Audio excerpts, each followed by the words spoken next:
swing loan, an interim or bridge loan.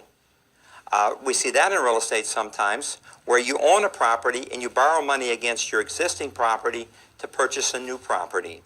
And that's a swing loan or a bridge loan to get you from this property to this property.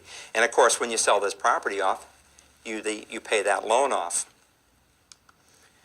We could also have a pledged account mortgage. It's a loan made against security where you've put up maybe stocks and bonds or a savings account, and that using that as collateral, kind of unusual in residential real estate.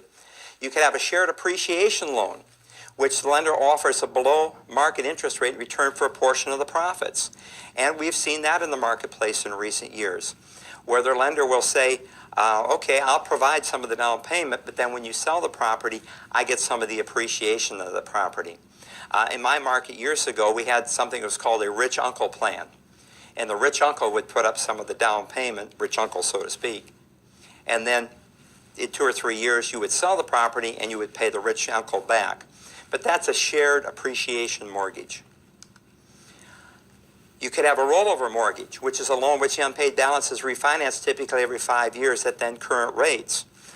Rollover mortgages, you might not be aware, are very popular in Canada. A lot of the Canadian loans are 3 and 5 years long. They don't loan money 30 years up there like we do here. Makes for an active real estate market because people say, well, I got to pay the loan off or do something with it, I might as well move. But that's a rollover mortgage. Now finally, we want to talk about the home equity lines of credit. Very popular across the United States. Sometimes abbreviated HELOC. It's, depending on the state you're in, these home equity loans operate differently. Some states will allow you, they'll give you a credit card based on your home equity. And you just go out and use the credit card and it just runs up your mortgage on this side.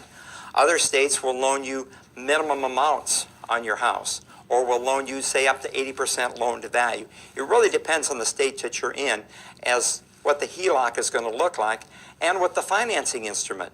Some states will allow a deed of trust for a HELOC. Other states will force you to use a mortgage because it takes longer to foreclose. So you're going to have to look to your particular state and see exactly what's happening there. But a HELOC is taking equity out of your home, a home equity loan.